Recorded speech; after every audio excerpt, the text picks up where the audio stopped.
Grundbegreber i sundhedsantropologi. Den studerende får et historisk overblik over forskellige medicinske og pluralistiske sundhedsopfattelser, som sociale og kulturelle opfattelser. Den studerende skal kunne analysere konkrete problemstillinger vedrørende sundhed, sygdom og helbredelse på baggrund af sundhedsantropologisk teori og begrebsforståelse. Jeg matcher godt med de selvstændige elementer i faget og er god til at forstå faget på et overordnet niveau. Jeg er meget aktiv i timerne, hvor jeg siger meget i de fællesfaglige diskussioner, hvor jeg godt kan lide at komme med nogle lidt progressive indspark. Jeg har haft en smule svært ved at forankre mine synspunkter i teorien, da jeg ikke har 100% styr på det teoretiske. Jeg havde et godt teoretisk overblik over de forskellige teorier. Jeg havde dog lidt svært ved at forholde mig til den mere abstrakte del af faget, end hvad der kræves på antropologi, hvor man forholder sig til sundhed som en konstruktion. Jeg er meget velforberedt, men jeg har ikke sagt så meget i timerne her i løbet af semesteret, fordi jeg synes, det er grænseoverskridende.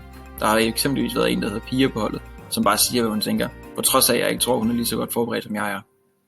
De forskellige læringsstile bliver altså aktiveret på forskellige vis i de forskellige fag, men helt grundlæggende kan man diskutere, om læringsstilene overhovedet er så konstante, som vi antager som præmis i denne undersøgelse.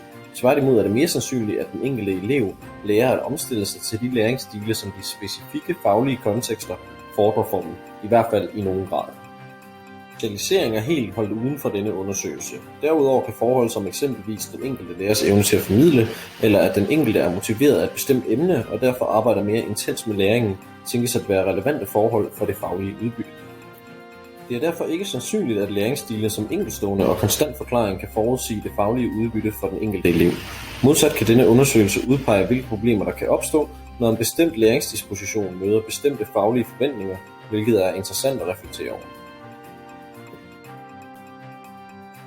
Konkluderende kan undersøgelsen af læringsstile ikke forudsige den enkelte elevs faglige udbytte. På trods af dette viser det stadig, hvilke problematikker der eventuelt kan være i spil, når forskellige læringsdispositioner møder forskellige faglige krav.